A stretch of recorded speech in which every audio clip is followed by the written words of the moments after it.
प्यारे देशवासियों, नमस्कार। आज मैं संतोष मलिक जी की एक चिंता आपके साथ साझा करना चाहूँगा। वो चिंता है वीआईपी के बारे में। यानी संतोष मलिक जी जो मतदाता जागृति संगठन की राष्ट्रीय अध्यक्षा हैं, इन्होंने प्रधानमंत्री महोदय की तरफ से वीआईपी के बारे में जो स्टेटमेंट है उसके बारे में गंभीर चिंता जाहिर की है। आपको बता दूं कि आज वीआईपी कल्चर की वजह से ये जो बदहवासी हुई है, जो बुरा हाल हुआ है कुंभ मेले में, महाकुंभ में, ये वीआईपी कल्चर की वजह से हुआ है। और प्रधानमंत्री महोदय, यानी मैं इस पद के खिलाफ नहीं हूं, ये पद बहुत गरिमा पूर्ण पद है, लेकिन जो व्यक्ति बैठते हैं अगर वो उस पद की गरिमा ना रखें तो बताइए मैं क्या करूं।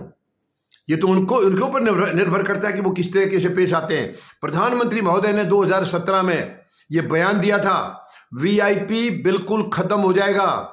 उन्होंने कहा था, मैं अनाउंस कर रहा हूं, इस देश में वीआईपी नहीं रहेगा, वीआईपी नाम की चीज नहीं रहेगी, कोई कल्चर वीआईपी की नहीं रहेगी। ये प्रधानमंत्री महोदय ने सीना तान के कहा था 2017 में। उन्होंने नारा दिया था, वीआईपी भारत छोड़ो, ये नारा दिया था प्रधानमंत्री महोदय ने। क्या उनको याद है आज ये नारा?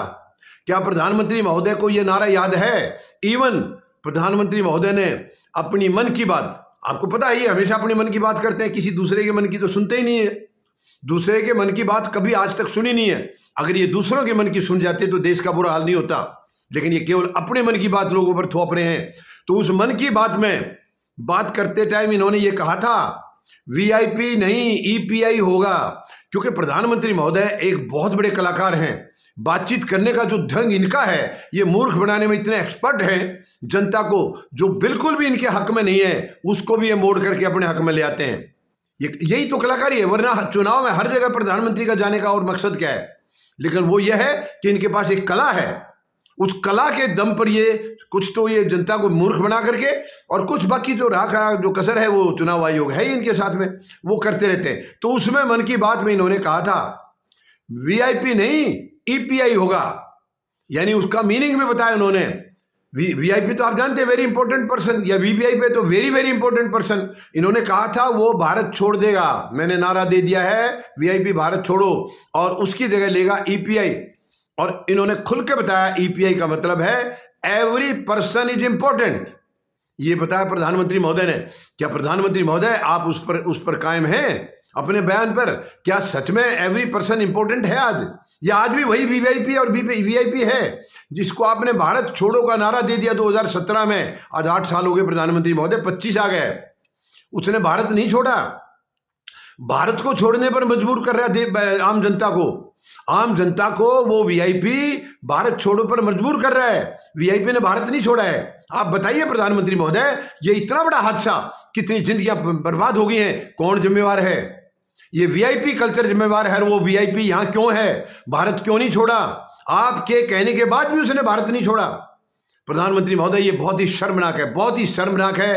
कितने लोगों ने अपनों को खो दिया। अभी तो वहां आंकड़े नहीं आ रहे सामने, सच्चाई बताई नहीं जा रही है, सच्चाई छिपाई जा रही है। मुझे नहीं मालूम प्रधानमंत्री महोदय आपके इशारे पर छिपा रहे हैं या उत्तर प्रदेश के मुख्यमंत्री के इशारे पर छिपा रहे हैं, लेकिन सच्चाई सामने नहीं आ रही है। दुनिया मारी मारी फिर रही है, दुनिया भाग रही है इधर से उधर। उनको नहीं, ना तो कहीं शवगृह में उनके परिजन मिल रहे हैं, ना कहीं जमीन पर कहीं जिंदा मिल रहे हैं। क्या जमीन खा गई उनको? कहाँ गए? 4 दिन से अफरा तफरी मची हुई है, और वो हाल हुआ है केवल वीआईपी की वजह से। अगर वीआईपी कल्चर को इतना बढ़ावा नहीं दिया होता तो यह हादसा नहीं होना था। आम जनता के लिए प्रशासन की तरफ से कोई जगह नहीं थी वहां। वो पूरी तरह से मतलब सबमिट था, पूरी तरह से नतमस्तक था प्रशासन वीआईपी के लिए। यानी एक एक वीआईपी के पीछे कितनी लंबी लंबी लाइन लगती थी, आप देख लीजिए। एक की सेवा में कितने लोग रहते हैं, तो वो कहां से आम जनता का खबर रखेंगे वो? प्रधानमंत्री महोदय, आप जो बयान देते हो कहीं तो खड़े हो जाइए, कहीं तो खड़े उतरिए उन पर।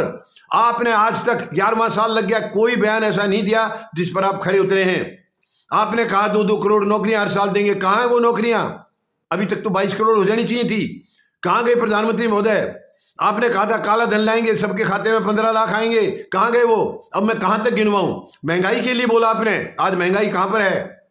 प्रधानमंत्री महोदय, इस पद की गरिमा को मेहरबानी करके मत तार तार करिए, इसकी गरिमा को निभाइए। आप उस आसन पर विराजमान हैं, देश को गर्व है कि उनके आसन पर कोई प्रधानमंत्री बैठे हैं, मगर उसकी गरिमा को निभाइए। वीआईपी भारत छोड़ो का नारा दे दिया, आज वीआईपी बर्बाद कर रहा है देश को। बहुत ही शर्मनाक है, बहुत ही शर्मनाक है। उम्मीद है प्रधानमंत्री महोदय कम से कम इस हादसे के बाद तो कुछ सबक लेंगे। धन्यवाद। जय जवान, जय किसान, जय हिंद।